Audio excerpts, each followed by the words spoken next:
Welcome back to Stoic Wisdom TV. Hey there. Welcome to a path that's less about filling the air with noise and more about anchoring yourself in a life worth living, carved out with intention, tempered by discipline, and steadied by a quiet grip on what truly counts. We've all stumbled into those moments, haven't we? The ones that replay in your head late at night. A careless word slips out a sharp jab. A reflex you didn't even mean and the world shifts beneath you. The air grows heavy, thick with something more than just unease. It's not merely the awkward pause that stings. It's the Duluth fracture in trust that takes weeks to mend. The rift in a friendship you didn't see coming. Or the opportunity that slips through your fingers like sand. You're left wondering how something so small, so fleeting, could unravel so much. In today's chaos where everyone's clawing to be the loudest, the boldest, the most heard, silence feels like a relic, something quaint, outdated, almost naive. But let me tell you something. Choosing when to bite your tongue isn't cowardice or retreat. It's power. Raw, unshakable power. Not the cheap kind that flares up with a burst of will and fizzles out, but the deep, enduring sort that demands mastery over yourself, your impulses, your pride, your need to be right. That's where Stoicism strides in, not as some dusty footnote for the faint-hearted, but as a levi compass for anyone bold enough to stand firm when life's storms hit. For over 2,000 years, it's guided souls through the muck. Roman emperors, soldiers, everyday folks like you, suffering not an escape hatch, but a way to thrive amid the mess. It's about forging discipline when everything's pulling you apart, finding strength when the ground shakes, and slicing through the chatter to zero in on what you can actually shape. At its core, it's the art of discernment, knowing when your voice adds value and when silence speaks louder than any argument ever could.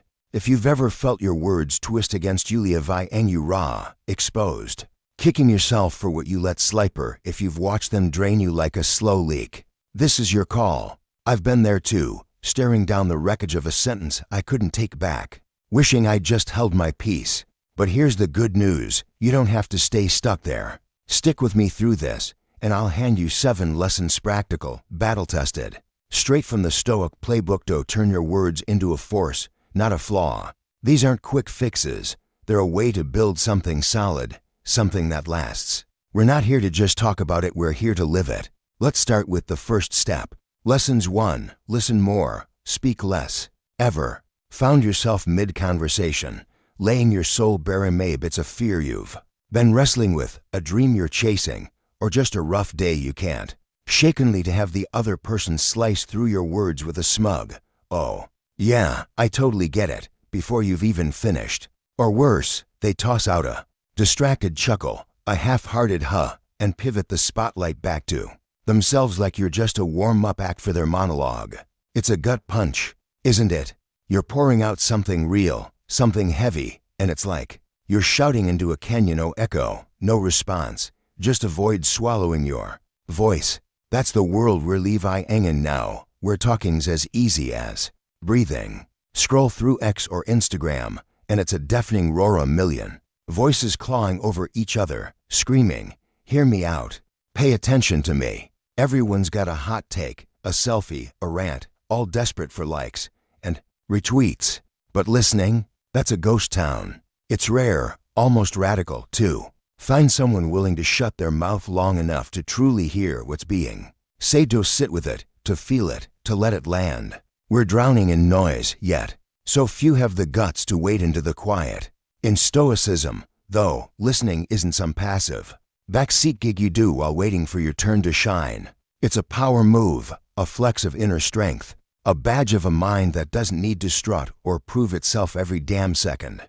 Picture a master swordsman standing in the heat of battle, sweet beating, chaos swirling. They don't flail their blade at every flicker of shadow, hacking wildly to show they're in the fight. No, they stand steady, eyes sharp, tracking every move. They wait, they watch, and when the moment's right, bam, they strike, clean and true. That's what listening is in the Stoic playbook. Not a retreat, but a deliberate choice to hold back, to observe, to act only when it matters. The wise don't spew words just to fill the empty space. They lean into the silence, using it like a lens to cut through the haze and see others with piercing clarity. It's not about being seen, it's about seeing. Let me take you somewhere real for a second. A story that sticks with me because it shows how quiet can shift everything. Without a single syllable. There's this guy, Dave, a rideshare driver navigating the concrete jungle of Manhattan. He's not your chatty type to fill the car with small talk about the weather or the Knicks. One gray morning, a woman slides into his back seat. She's red eyes swollen red, shoulders caved in, exhaustion etched into every line of her face. You can tell she's carrying something brutal. For the next 40 minutes, Dave doesn't say a damn thing beyond a soft, "Good morning." He sets a water bottle in the front cup holder, no fanfare. Kills the radio to let the silence settle. And every few minutes, he flicks his eyes to the rear view mirror, not staring, just checking she's still holding it together. When they roll up to her stop, she steps out, slow and shaky, and leaves a crumpled note on the seat. Dave unfolds it later. "I just lost my dad. Thank you for letting me sit in silence. This ride was the kindest thing I've felt all week." He didn't preach, didn't pry, didn't plaster her pain with platitudes. His quiet said it all. "I'm here. I see you." That's listening, it just parking your butt and waiting, but choosing to be fully, fiercely present. Listening's not some soft, fluffy thing, it's active, it's hard, it's a discipline. It's tossing out a thoughtful, "What do you mean by that?" instead of nodding like a bobblehead on cruise control. It's letting someone's silence hang in the air, heavy and unbroken, without scrambling to stuff it with chatter just to dodge the discomfort. Good listeners don't bulldoze in with fixes they weren't asked for, or fake tears to seem deep. They ask real questions. They wait. They let the moment stretch and breathe. In a boardroom, they're the ones who barely speak but clock every undercurrent, every power play. In friendships, they're the unshakable anchor you run to when the world's falling apart, not because they've got a script, but because they get it. A killer salesperson doesn't just sling their pitch, they probe with questions that hit the mark. A doc who's worth a damn doesn't just scribble a script, they hear the tremble behind your "I'm fine." And a true friend? They're not the loudmouth with all the answers, they're the one who sits beside you in the dark, saying nothing, and somehow that's enough. Want to hone this? Here's a challenge for the next week. Keep a tally in every chat how many questions you ask versus how many opinions you drop. If you're asking twice as much as you're preaching, you're on the right track. Let the other person own 70 from term of the air to watch how it shifts things. You'll figure out quick that most people don't need your sage advice or your hot take. They need to feel like someone's actually hearing them, not just waiting for their turn. Here's the kicker. The more you listen, the less you'll itch to talk. Clarity burns away the fog. No more guessing games, no more bickering over petty scraps. You start seeing the big picture, and the small stuff stops mattering. Epictetus, one of Stoicism's big dogs, laid it out cold. Nature gave us one tongue and two ears, so we could hear twice as much as we speak. That's not random, it's design. A blueprint etched into us. So, ask yourself, are you wired backward, all tongue and no ears? Are you drowning out the world with your own noise? Listening's the first step to taming your words. But the real battle's brewing deeper inside your head, where emotions crouch, ready to pounce and hijack everything you say. That's where we're headed next. Lessons 2. Rein in your emotions. Here's a brutal truth that sneaks up on you when you don't fully grasp until the wreckage is staring you in the face. Words aren't harmless little puffs of air. They're arrow-sharp, swift, and once they're loose from the bow, there's no calling them back. You can't snatch them out of the sky no matter how much you wish you could. And here's the kicker. Too often, those arrows don't fly straight from a place of cool, clear reason. They're fired wild, propelled by a sudden flare of emotion, anger that burns hot, hurt that cuts deep, fear that scrambles your senses. A single, reckless slip, just a heartbeat of lost control can set ablaze something you've poured years into building. A friendship forged through late-night talks, a career you've clawed your way up in, a bond you thought was unbreakable.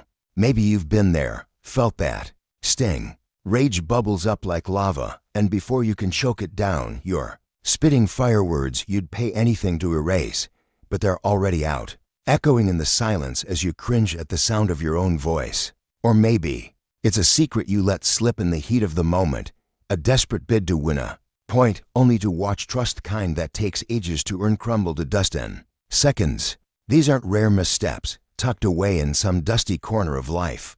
They're traps we stumble into every day. Family dinners that turn into shouting. Matches, workplace spats that leave scars, even the anonymous venom we sling. Online, thinking it doesn't count. But it does. It always does. Stoicism doesn't come at you with a gag order, demanding you weld your lips shut for eternity. It's not about silence for silence's sake. It's about waking up staying sharp, pausing long enough to see the field before you charge in. True freedom, the kind worth havayang, isn't the liberty to spew whatever is rattling around in your skull. It's the raw, hard-earned grit to hold back when holding back is wise. That's a power you don't stumble into. It only comes when your emotions aren't running the show, when they're not the puppeteer yanking your strings. Let me take you to a moment that drives this home. Picture John, a tech manager out of Chicago, the kind of guy everyone pegged as unflappable. He'd built a rep over years, calm under fire, steady as a rock. Then one day, in a packed meeting, his boss lays into him public, brutal, unfair as hell. The room's buzzing, eyes darting, and John feels the heat crawl up his neck. He snaps, voice raised. He cuts in, hurling accusations like grenades. The boss is unjust, the team's a mess. Respect's a joke. The air freezes, nobody breathes. By afternoon, John's off the managerial ladder, demoted with a quiet memo. Was he wrong to feel the sting? Hell, Nonian would have smarted under that lash. But he didn't lose because his boss was a jerk. He lost because he let that sting pull the trigger. 3 slow breaths, a handful of schooled bend the wall between a reckless outburst and a measured stand. Instead, he torched his own ground. Marcus Aurelius, the Stoic emperor who wrestled his own demons, put it dead on: if you are pained by any external thing, it is not this thing that disturbs you, but your own judgment about it. That boss's jab didn't sink John's reaction did. It's not just philosophy, it's biology too. Neuroscience lays it bare. When emotions spike, when anger flares or fear grips your amygdala, that primal chunk of brain takes the wheel. It shoves your prefrontal cortex, part that thinks, reasons, plans, right out of the driver's seat. You're not just mad, you're dumber, plain and simple. What spills out in that moment isn't the real you, the you who's spent years building character and grit. It's your anger talking, your hurt screaming, your fear flailing. And once it's out, you're stuck wearing it like a mask you never meant to put on. Are you okay with that? With letting some fleeting storm in your head speak for who you are? Control isn't about stuffing your feelings down a black hole, pretending they don't exist. That's a recipe for a blowout later. It's alchemy, turning chaos into something you can wield. Here's how to start. Name what's burning inside you, but get precise. Don't just growl, "I'm pissed." Dig deeper. "I feel dismissed. I feel betrayed." Pinpointing it flips a switch, jolting your rational brain awake, giving you a sliver of space to step back from the edge. Or grab a pen when the heat's racing, scribble out the rant, every ugly word you want to hurl. But don't hit send. Write it by hand. The slow scratch of ink forces your mind to shift gears. From a wildfire to a structured blaze, Abraham Lincoln mastered thishid pen, scorching letters to vent his fury, then tucked them in a drawer, never to see daylight. It wasn't for the recipient, it was for him, a lifeline to clarity amid political storms.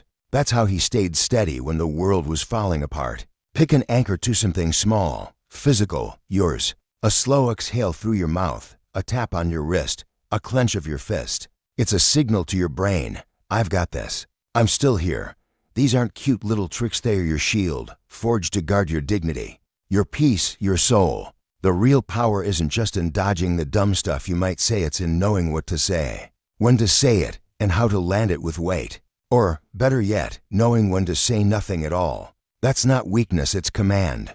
It's you, not your emotions, calling the shots. Because once those arrows fly, they're gone and you're the one left standing in the aftermath, deciding whether to rebuild or walk away stronger. Lessons 3. Say less than you think. We've all got this quiet little vice that sneaks up on us when we dress up as a vi or two, letting every half-baked thought tumble out of our mouths, slapping a label on it like keeping it real or just being honest.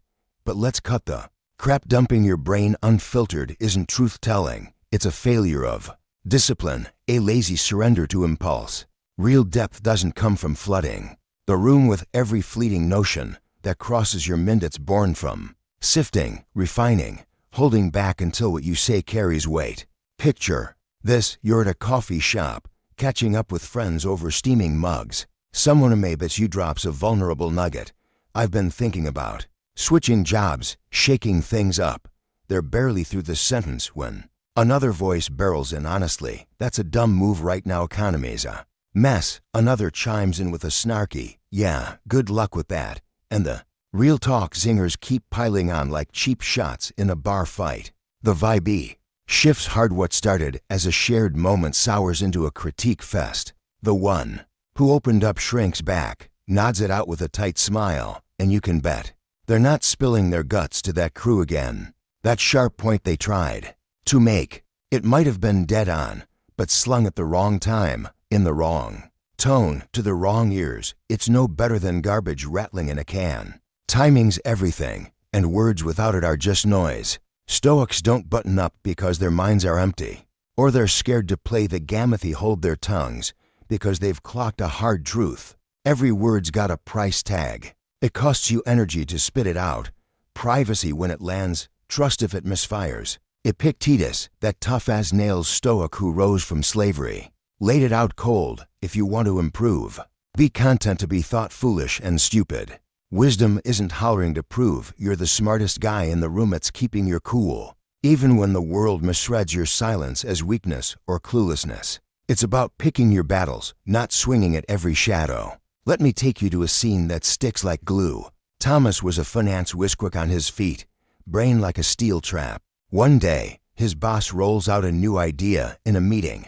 Some half-cocked plan that's all flash and no substance. Thomas, irritation bubbling, doesn't miss a beat, slices into it with razor-sharp wit, dismantling every flaw like a surgeon with a scalpel. He's not wrong, the room knows it, but he's too fast, too brutal, his tone dripping with disdain.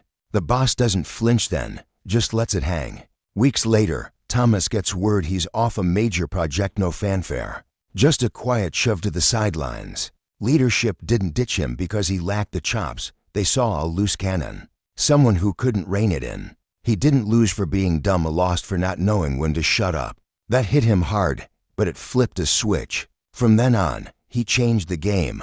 Before meetings, he'd jot down his thoughts, let them sit, then ask himself, am I saying this to build something or just to flex how smart I am?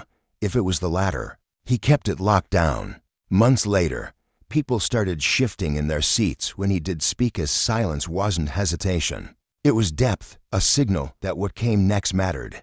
That's the Stoic way. Words aren't cheap currency to toss around your lessons.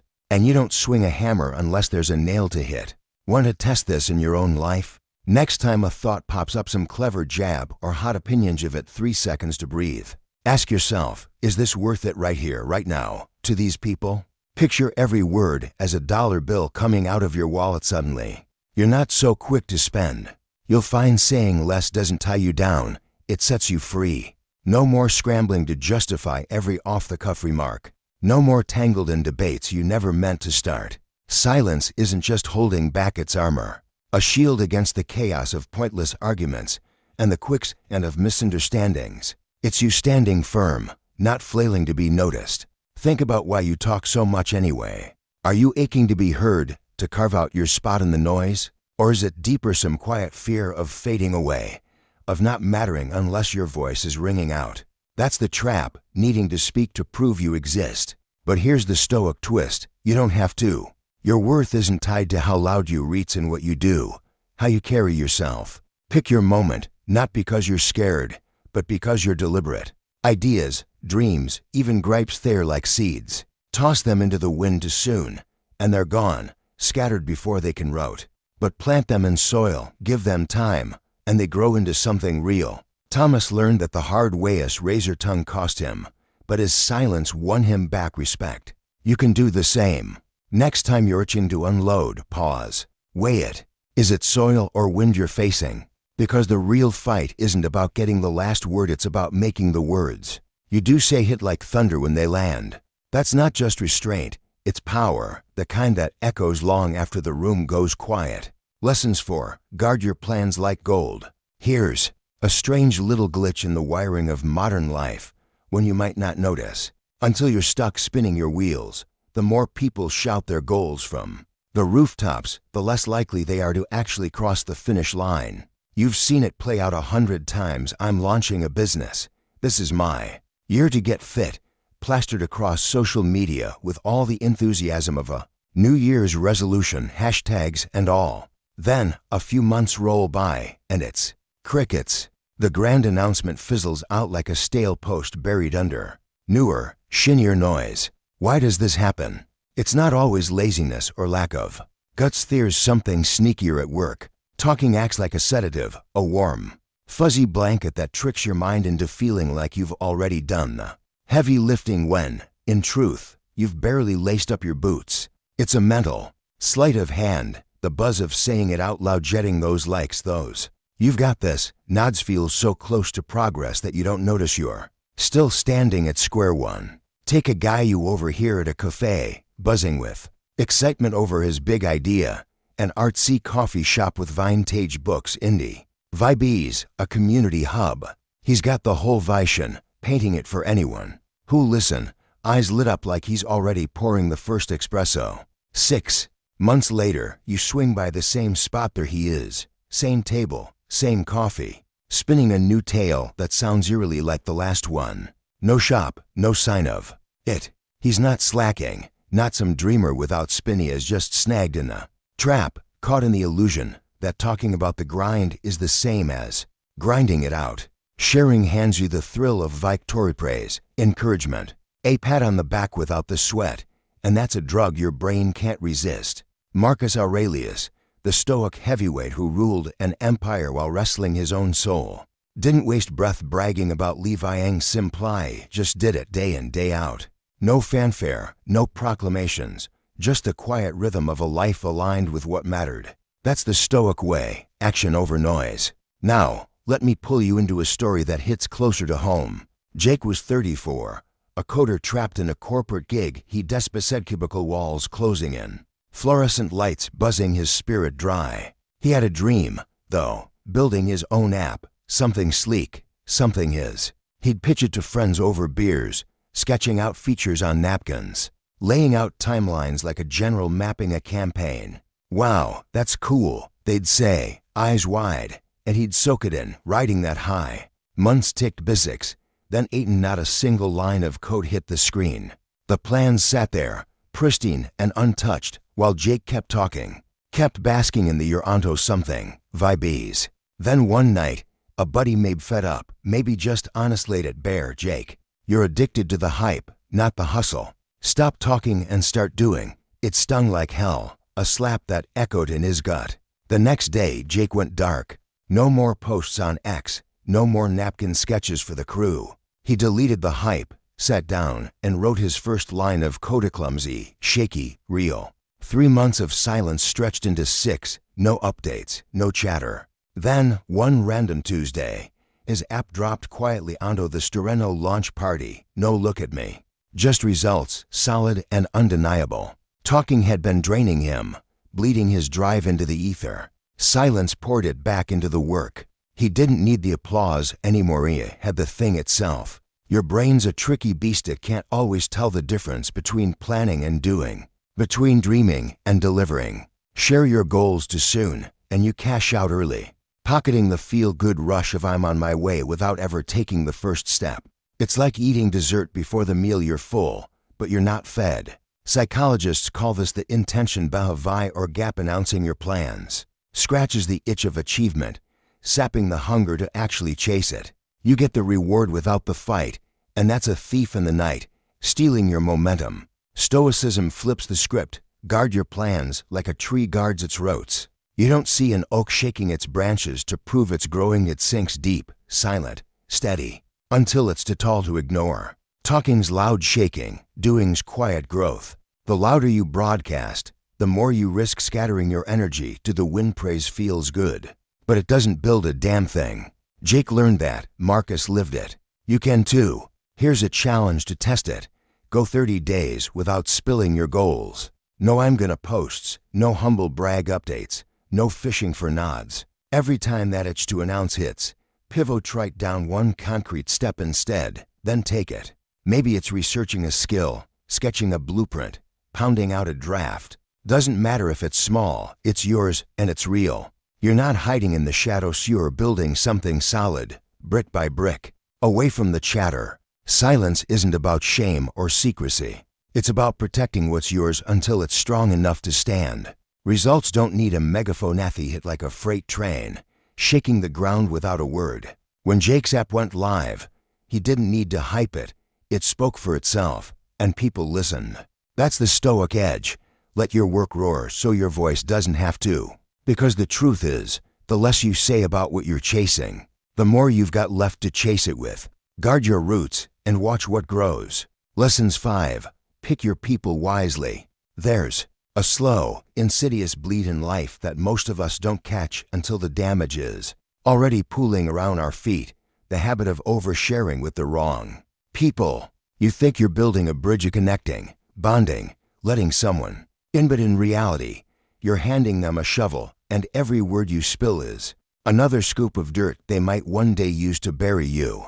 It's not always malice that turns it against you. Sometimes it's just carelessness or opportunity, but the result stings the same.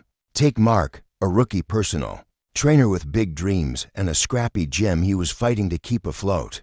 He was green, sure, but hungry, pouring his heart into it, scraping by on tight margins. One night, over beers with a guy he called a friend, he let it all spill. The cash flow headaches, the marketing tricks he was cooking up, the late nights grinding to make it work. I'm not sure I can keep this going. Another month, he tossed out, half laughing, half desperate, a throwaway line to vent the pressure. That friend listened, nodded, even clapped him on the back with a "you'll figure it out."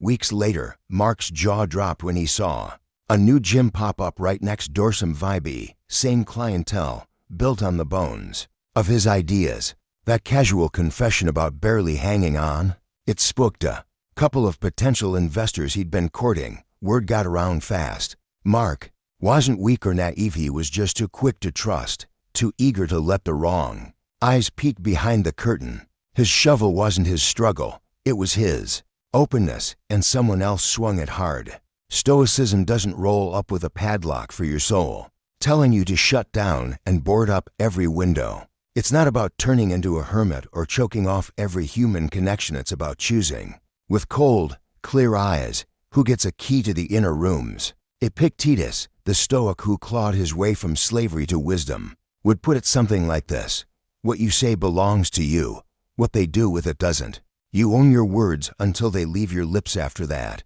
they're a wild card, loose in a world you can't control. Not everyone's worthy of holding that card, of knowing your soft spots or your next move.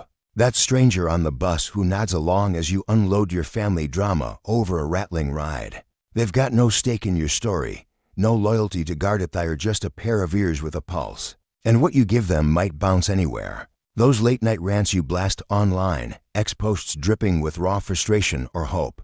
It's a data dump, a buffet for anyone to pick through, friends, foes, or faceless lurkers who'll twist it into whatever suits them. You're not just venting, you're handing out ammo. The Stoic lens says filter hard every time.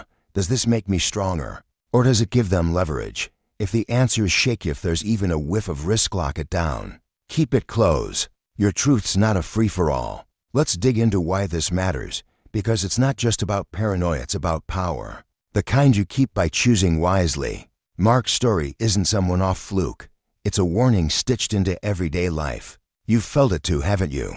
That co-worker you vented to about a rough week, only to catch your boss giving you side-eye a few days later. Your words took a walk without you.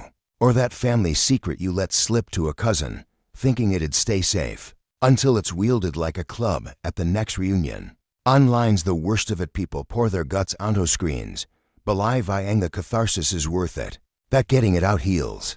But feeling lighter isn't the same as being smarter. Every confession, every plan, every doubt you toss into the ether lands somewhere. Someone's memory, someone's agenda, a conversation you're not invited to.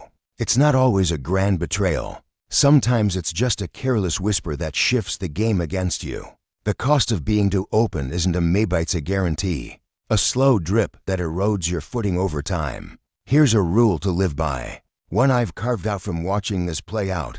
Only share the deep stuff, your fears, your dreams, your cracks with people who've shown up 3 times over. They've been there in your joy, laughing with you when the sun's high.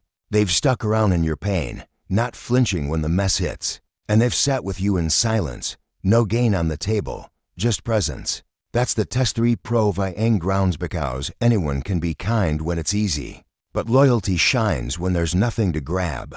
CEOs guard trade secrets like gold, not because they distrust their teams, but because they know leaks spring from loose lips with no long-term skin in the game. Your life's a project too, a work in progress. Don't let just anyone poke around the blueprint and decide your worth before it's built. True allies, the ones worth your trust, don't need the full script to see you clear. They catch the shape of your soul through the quiet, picking up what's unsaid without demanding a play-by-play. Silence here isn't about suspicion or building walls, it's wisdom, pure and sharp. It's knowing your value doesn't need to be shouted to exist, that your plans and pains are yours to steward, not scatter. The Bible's got a line that hits this hard: do not cast your pearls before swine, lest they trample them under their feet and turn and tear you in pieces. It's not that your truth isn't precious, it's that not everyone's equipped to honor it. So ask yourself, who's got your pearls right now? Are they cradling them, or just waiting for a chance to grind them down? Mark learned the hard way. His friend didn't just take his ideas, he took his shot. Don't bleed out slow like that. Filter who gets in, and let silence be your gatekeeper. Because the real strength isn't in how much you say, it's in knowing who's worth saying it to. Lesson 6. Wield silence like a blade. Silence isn't some hollow void, a blank space where words forgot to show up. It's a choice, and one that's damn hard to make. In a world that never shuts up, where the air's thick with relentless noise, podcasts blaring in your earbuds, X posts piling up like digital confetti, live streams yammering from every screen, staying quiet isn't just rare, it's a gut check, a test of nerve that takes 10 times the backbone of winning a screaming match. We're surrounded by megaphones, everyone scrambling to be the loudest, the sharpest, the one who lands the knockout punch in the endless brawl of opinions. To step back from that, to choose silence when every fiber of you wants to swing, is no small feat. It's a rebellion against the chaos, a stand that says you're not just another voice in the fray. Ever been there, caught in one of those moments where the stakes feel sky high? Someone trashes you right in front of a crowd. Maybe it's a snide dig at work, a low blow at a family gathering, or a public jab that lands like a slap. Your gut twists, your pulse hammers, and every instinct screams to fire back, to defend your turf, to prove you're not the punching bag they think you are. But if you've ever swallowed that urge, clenched your jaw, nodded coolly, and walked away, you know what's on the other side. It doesn't feel good in the Hollywood sense, all triumphant music and slow-mo swagger. It's raw, gritty, a quiet power that hums beneath the surface. That choice, that restraint, says more than any comeback ever could.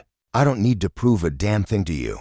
It's not running, it's rising. A refusal to let someone else's noise drag you down to their level. Marcus Aurelius, the Stoic emperor who stared down wars and betrayals, scratched this into his private meditations: the best revenge is to be unlike him, who performed the injury. No tit for tat, no petty score settling, just a steady climb above the muck. You don't mirror their venom or match their volume. You break the cycle by being something they can't touch. Silence, in that light, isn't retreat, it's defiance. A middle finger to the chaos without ever raising your hand. Let me pull you into a story that brings this home. David was a designer, a creative soul in a cutthroat field where ideas are currency and credit's a battlefield. One day, a co-worker pulled a fast one-swipe David's concept, polished it up, and pitched it to the boss like it was his own brainchild. The room erupted in claps, heads nodding, genius ringing out. David sat there, jaw tight, watching his work get a standing ovation under someone else's name. He could have jumped up, called it out, laid claim with a righteous fury, most would have. But he didn't. He stayed mum, Let the moment pass. A week later, the team hit a wall execution time, and they needed the nitty-gritty. The details locked in David's head, not the thief's. He stepped in, calm as steel, delivered what they needed. No fuss, no I told you so. The win was his, not because he shouted, but because he owned the core of it all along. That silence flipped the script. People didn't just see his talent, they saw his depth, his unshakable grip on himself. It wasn't dodging the fight, it was picking the battlefield where words actually mattered. That's the Stoic edge. Silence isn't about avoiding, it's about processing. Sifting through the noise to find the signal, choosing when your voice cuts deepest. It's not passive, it's active as hell. A deliberate flex of control when the world's begging you to react. Ever notice how some folks talk a big game, smartest quips, loudest rants, and it just fades into static? Then there's the quiet ones, the doers who say nothing and stick in your mind forever. Words are sound waves, fleeting and frail. Actions are gravity, pulling steady whether you see them or not. David's silence didn't just save his dignity, it shifted how the room weighed him.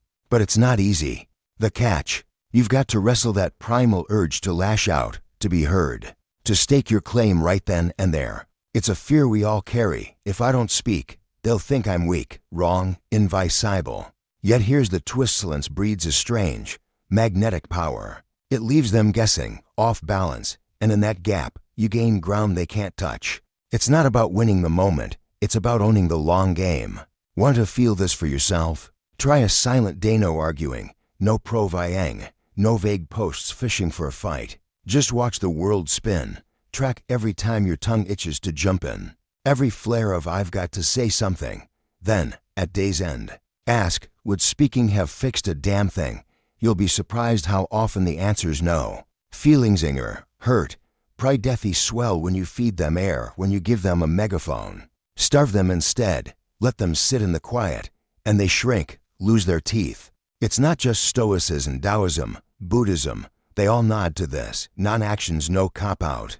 It's intentional, a deep dive beneath the surface churn. David didn't need to yell to reclaim his ID. He let it breathe. Let it prove itself. You can too. Test it in the small stuff. Your partner's dragging up old wounds. Can you hold their hand? Listen. Skip the defense. A co-worker tosses shade in a meeting. Can you smile? Drop your point. Move on. That's where silence sharpens, where it becomes your edge. But it's only yours if you're strong enough to wield it.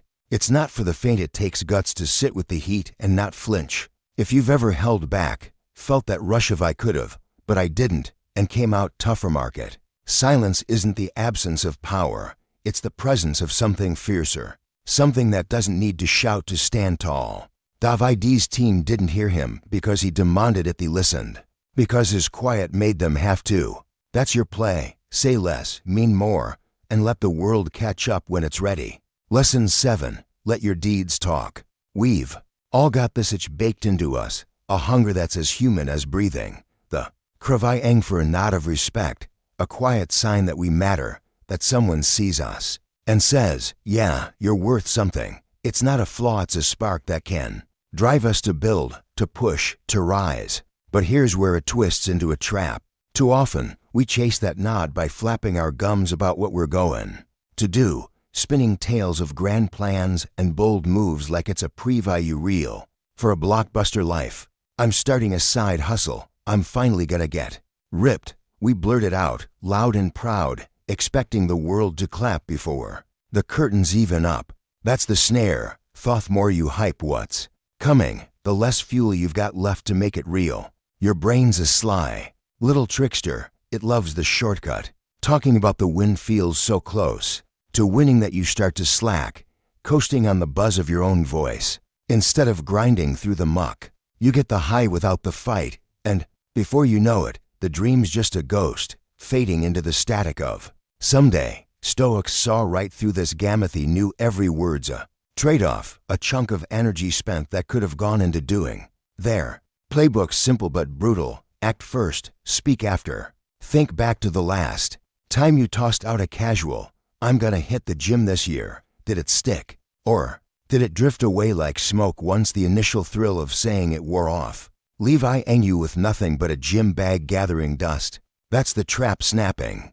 Shut words stealing your drive before you've even started. Purposeful silence isn't just some monkish quirk, it's strategy, sharp and deliberate. Like planting seeds in rich soil instead of yanking them up every day to check if they're sprouting. You don't grow a damn thing by flashing your roots to the sun. You let them dig deep, quiet and steady, until they break ground on their own terms. Keep your moves close to your chest, not because you're hiding in the shadows, but because you trust your grind enough to let it breathe without a cheer squad pumping you up. When it finally lands, when the work's done, the goals hit, you don't need to blow a trumpet or wave a flag. People notice what's real, not what's loud. The outcome steps onto the stage, and it's got a voice that drowns out all the hype you could have spun. Let me take you somewhere real to see this play out. Sarah was 29. A writer with a day job she had, cubicle life sucking her dry while she dreamed of a novel that'd shake the world. She'd tell anyone who'd listen, "I'm working on this book. It's gonna be huge." Coffee dates turned into her personal TED Talk, plot twists, character arcs, the works. Friends nodded, "That sounds amazing." And she'd glow, feeding off the "wow, you're killing it" vibes. 6 months later, a year to nothing. Not a chapter, not a page. The more she talked, the less she wrote, until a friend, half exasperated, said, "Sarah, you're levying the dream in your head, not on paper." It hit like a brick. She stopped talking, deleted the writer life posts, and locked herself in her room with a laptop. No updates, no humble brags. 9 months later, she dropped a manuscript on her friend's table. Real done. No announcement, just the thing itself. Talking had been her crutch, silence was her hammer. Your brain's wired to screw you. He can't always split the difference between intending and ekevying. Psych studies back this up. When you announce a goal, you get a dopamine hit. A little added girl from your neurons that feels like progress. It's a cheap thrill, a counterfeit win that saps your hunger to actually slug it out. Stoics cut through that noise. Every word you spend on hype is a chunk of will. You're not pouring into the work. Act first, let the chatter come later, if it comes at all. Marcus Aurelius didn't scribble in his meditations about how he'd be a just ruler who ruled justly, day by day, and let the empire feel it. No hype, just wait. Sarah's manuscript didn't need a press release. It hit her friends harder because it arrived unheralded, a quiet thunderclap of proof. Try this next time you're itching to share a plan. Pause, mid-breath, and ask, can the result carry this on its own? If the answer's yes, you're golden. Keep it locked down, not out of fear, but faith in your own hands to shape it, in your own grit to see it through. It's not about dodging the spotlight.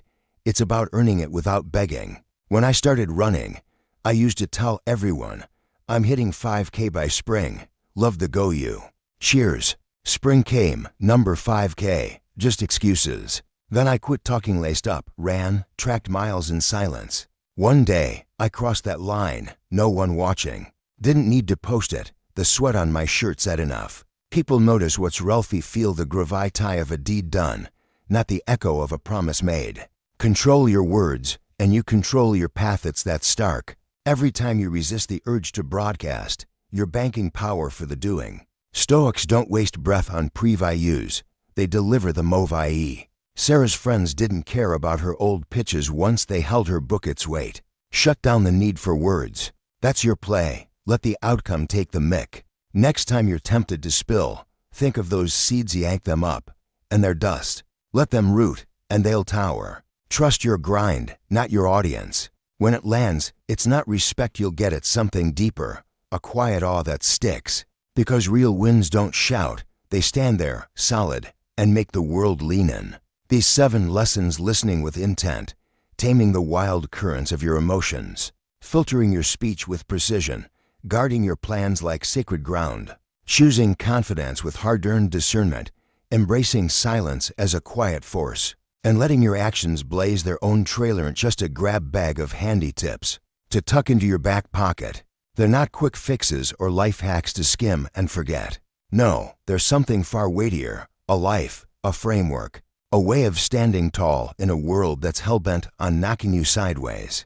Together, they weave a tapestry of discipline and purpose, threads of Stoic wisdom that stretch back over to millennia, to men like Marcus Aurelius, Epictetus, and Seneca, thinkers who didn't just ponder life's storms, but weathered them with grit and grace. Stoicism doesn't promise you a cushy ride or a spotlight. It hands you something fiercer: freedom. Not the loud, flashy kind, but the quiet, unshakable sort. Calm when the winds howl. Clarity when the fog rolls in. A steady focus on your own lane when everyone else is swervying. It's a freedom that doesn't bend to the chaos outside or the noise within. It's yours to forge, yours to hold. Words, those slippery little devices, can be your ladder or your wrecking ball. They can lift you up, build bridges, spark hope, carve out meaning, or they can level you flat, levying trust in ruins, relationships fractured, and your own peace in tatters. The difference lies in mastery, and that's the Stoic gift. When you master your words, you don't just shape what you say, you master yourself. You take the reins of your impulses, your fears, your need to be seen, and you steer them toward something solid. These lessons aren't about silencing your voice, they're about sharpening it, making it a blade that cuts true instead of a blunt club that swings wild. If this journey's lit a spark in you, maybe a flicker of recognition, a pang of "I've been here," or a quiet resolve to shift gears, drop alike. It's not just for me. It might ignite something in someone else stumbling through their own noise, looking for a way out. Better yet, share your take. Bellow whereof words tripped you up.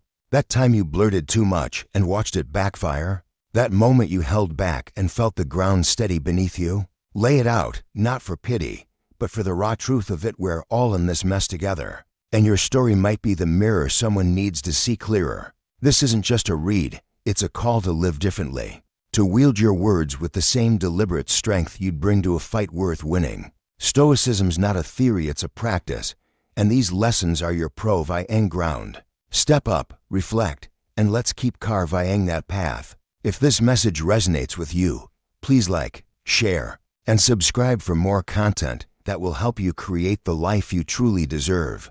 Thank you for watching. See you in the next video.